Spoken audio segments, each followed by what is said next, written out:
오늘은 생명의 삶 28일차 본문을 가지고 지도자를 섬기는 성도, 공평하고 신중한 지도자라는 제목으로 말씀 증거하도록 하겠습니다.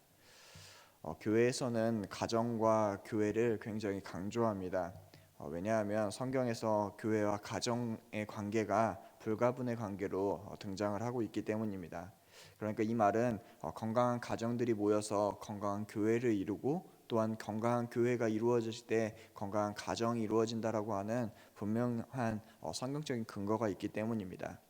그러나 교회들이 이것을 더욱더 강조하게 된 이유는 그 가정들이 파괴당하면서 연쇄적으로 교회도 위기가 찾아오기 시작하였기 때문입니다. 오늘 우리가 바라보고 있는 이 디모데전서 5장은 이러한 가정의 위기와 또한 교회의 위기에 대해서 교훈하는 장이 바로 이 디모데전서 5장이라 할 수 있습니다.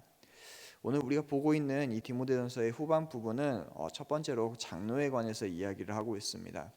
많은 장로님들이 되기 전에 안수 집사님들께서 노회에서 이제 장로 시험을 보기 위해 노회를 찾았을 때 많이 당황하는 것이 이 장로라고 하는 명칭에 대해서 바라보면 이 장로가 목사와 장로를 공통해서 이야기하는 것이라는 것을 시험을 치면서 알 수가 있습니다. 사실 이것은 칼빈이 오늘 우리가 보았던 이 17절의 말씀에 근거하여서 장로에는 다스리는 장로와 말씀을 가르치는 장로가 분명하게 있다라고 교훈하는 데서부터 시작이 되었습니다.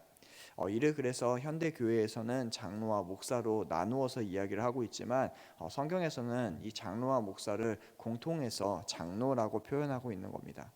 그리고 오늘 바울은 디모데에게 편지를 보내며 이것이 디모데만 받는 것이 아니라 디모데와 함께하고 있는 교회와 또한 그 주변에 있는 교회들이 함께 어떻게 교회를 생각하고 어떻게 교회를 받아야 될지를 이야기하며 보낸 편지가 바로 이 디모데전서라는 것을 우리가 기억해야 됩니다.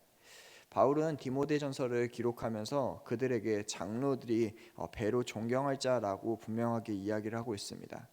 문제는 이 배로 존경할 것은 그냥 마음으로 존경한다, 마음으로 따른다 라고 하는 의미만이 아닌 그들이 존경받을 임무에 전념을 하도록 성도들은 그들을 전심하여 섬기고 그들이 임무에 전념하도록 그들의 임무를 다른 것을 주지 말고 그들에게 그 맡은 바 임무, 그러니까 기도와 말씀 연구에 전념할 것을 위해서 성도들은 다른 일을 행하라 라고 하는 교회에 대한 강력한 권면이 이 안에 포함되어져 있다는 사실을 우리는 기억해야 됩니다. 그러면서 분명하게 이 장로에 대해서 이야기를 하는 것이 먼저 신명기 25장 4절에 대한 내용을 이 바울은 언급하게 되는데요. 하나님께서 이러한 명을 하신 것을 바울이 다시 언급하는 것은 구약에 하나님께서 그들에게 명령을 하셨으나 얼마나 많은 제사장들과 레위인들이 그들이 받들 만한 최소한의 삭도 받지 못해서 자신들의 사명을 떠나 오직 제 갈 길로 갔는지를 성경을 통해 바울은 다시 한번 이야기를 하는 것입니다.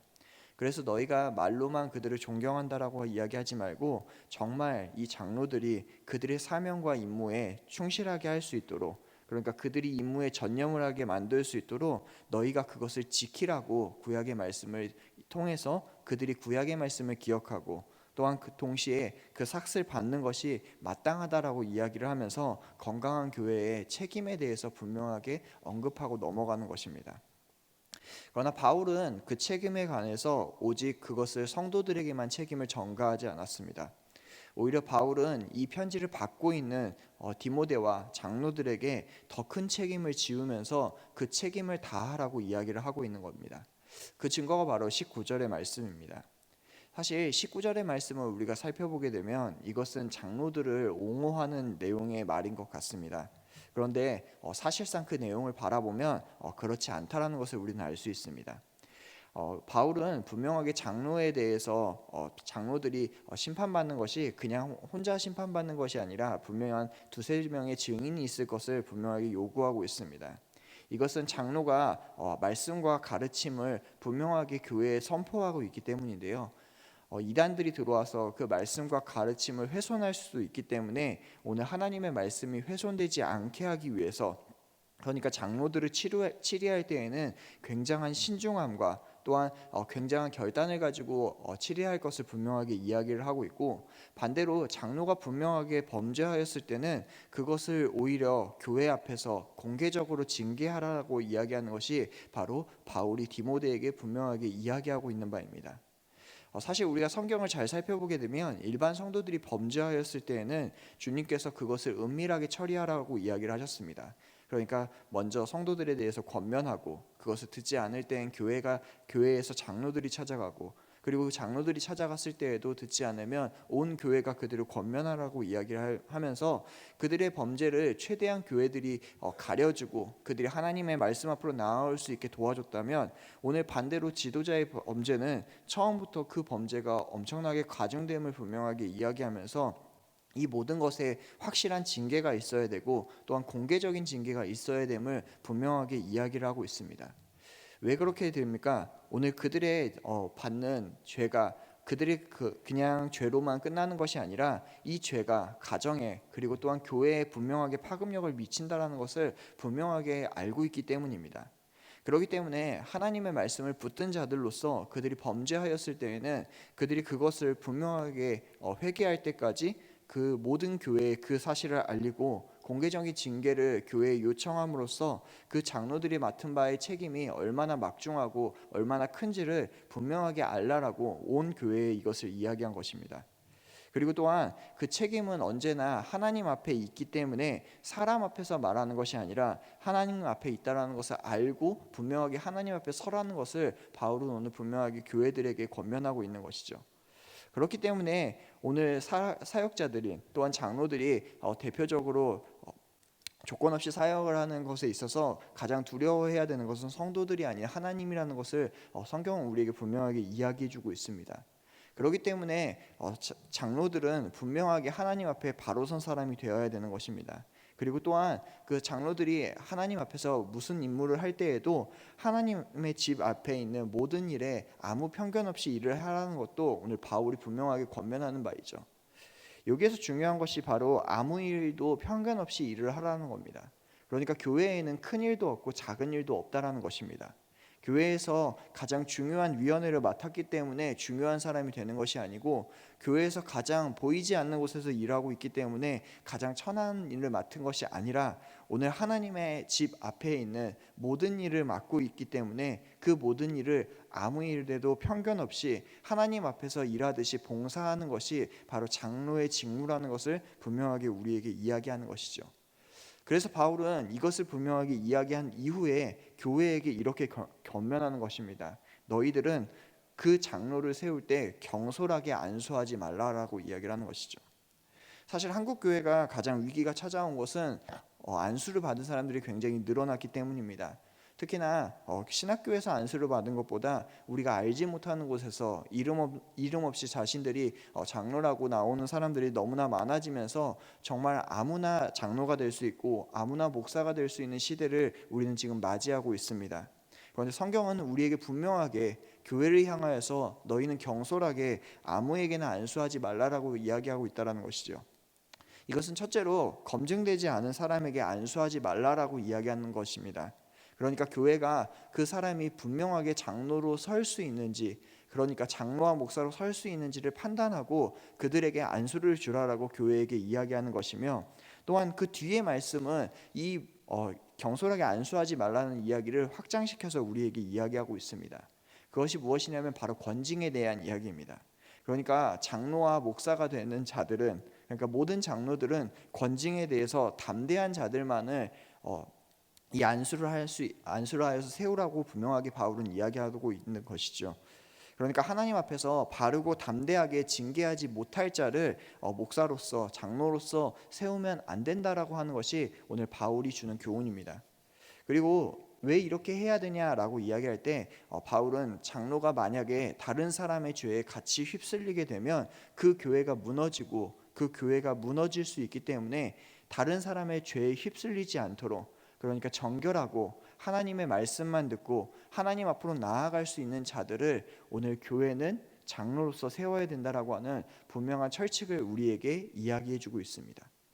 그리고 우리가 맨 마지막 23절을 바라보게 되면 이 말씀이 마치 디모데에게만 전하는 개인적인 서신처럼 느껴지는 경우가 있습니다. 그런데 사실 이 이야기도 결국 22절에 자신을 지켜 정결하는 말과 연결되어져 있다는 것을 우리는 알아야 됩니다. 그러니까 정결은 우리의 생각에는 하나님 앞에서 경건하게 사는 삶이라는 것이 첫 번째의 생각일 것입니다. 그런데 바울은 이 첫 번째의 생각을 확장시켜서 한 가지 더를 정결의 이야기로 이야기하고 있습니다.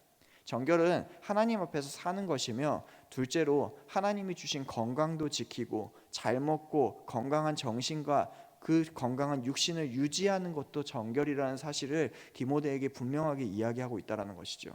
그러니까 무엇입니까? 디모데가 목회에 힘쓴다라고 이야기하면서 그의 가정을 돌보지 않고 그의 건강을 돌보지 않는 것도 하나님 앞에서 정결하지 못하다는 것을 분명하게 알려줌으로써 그 건강한 정신과 그 건강한 육신이 또한 하나님의 말씀을 받았을 때 그 가정이 바로 서고 그 교회가 바로 선다라는 것을 교회에게 분명하게 알려주면서, 너희가 장로들에게 그 임무를 맡겼으면 너희도 그 안에서 같이 봉사하라는 것을 분명하게 이야기하고 있다는 사실을 우리는 다시금 말씀을 통해서 기억해야 됩니다. 오늘 하나님께서 우리에게 이렇게 이야기하신 바는 무엇입니까? 하나님께서 바른 교회가 서기 위해서는 바른 가정이 서야 되고, 또한 바른 가정이 서기 위해서는 바른 교회가 필요하다는 것을 우리에게 분명하게 알게 하십니다. 또한 죄는 우리의 가운데에 언제나 드러날 수 있고, 또한 그 죄는 그 교회를 순식간에 무너뜨릴 수도 있습니다. 그래서 언제나 성도들은, 그러니까 이 성도들을 포함한다는 것은 모든 성도와 장로들을 포함하는 말입니다. 모든 성도들은 하나님 앞에서 사는 것처럼 언제나 모든 삶을 살아야 된다는 것을 분명하게 이야기하는 것이죠. 그리고 죄도 숨길 수 없고 선행도 숨길 수 없기 때문에 우리가 어떻게 이것을 밝히 알 수 있습니까? 라고 이야기할 때, 교회가 하나님의 말씀에 깨어 있다면 그 장로들의 모습도, 그 교회들의 모습도 바로 알 수 있다라고 이야기를 분명하게 하고 있습니다. 사랑하는 성도 여러분, 성경은 교회에게 분명하게 이렇게 권면하고 있습니다.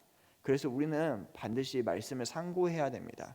어떤 사람의 말을 듣는 것이 아니라, 어떤 사람의 좋은 설교를 듣는 것이 아니라, 하나님의 말씀이 우리에게 어떻게 말씀하고 있는가를 우리 스스로가 말씀을 상고하며 바라보아야 되는 것입니다.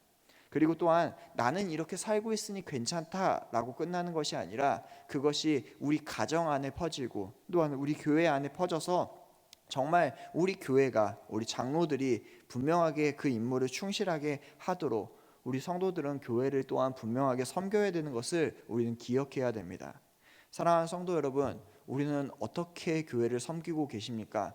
우리는 말씀에서 교회를 섬기라고 하는 이야기를 그저 스쳐 지나가듯이 바라보고 계시지는 않습니까? 또한 장로들은 그 임무에 충실하고 계십니까? 그 하나님의 말씀 앞에 바로 서는 그 임무에, 그리고 또한 기도하는 그 임무에 분명하게 바로 서 있느냐를 우리는 말씀을 상고하며 바라보아야 됩니다. 그래서 장로들은 더 높은 정결을 유지하고 더 높게 하나님께 붙들려서 사는 것을 그의 임무로 생각하며 살아가야 됩니다. 그리고 이것이 형식적이 아니라 그것이 우리의 삶 가운데서 분명하게 드러내야 되는 교회라는 사실을 우리는 기억했으면 좋겠습니다. 그래서 우리 광연교회가 정말 말씀으로 바로 서는 교회, 말씀대로 사는 교회가 되어서 이 세상 가운데 영향력을 주고 그 하나님이 우리의 삶 가운데서 드러나는 광연교회가 되었으면 좋겠습니다. 이제 말씀을 마치려고 합니다. 여러분은 이 말씀을 어떻게 오늘은 또 받아들이시겠습니까? 그저 오늘 새벽에 들은 말씀으로 끝이 나시는 건 아십니까? 다시금 돌아가셔서 이 말씀을 상고하시면서 오늘 나의 모습을 다시 한번 점검해 보았으면 좋겠습니다. 우리가 코로나로 인하여서 봉사를 내려놨다면 하나님 앞에서 다시금 내가 하나님을 위해 일하겠다라고 결심하는 성도들이 되셨으면 좋겠고, 내가 지금까지 하나님 앞에서 사는 것을 멈추었던 장로들이 계신다면 그것을 다시금 유지하는 우리 장로님들이 되었으면 좋겠습니다. 그래서 건강한 교회가 바로 우리 교회가 되고 하나님 앞에 바로 서는 교회가 되는 우리 교회가 되길 간절하게 축원하겠습니다. 기도하겠습니다.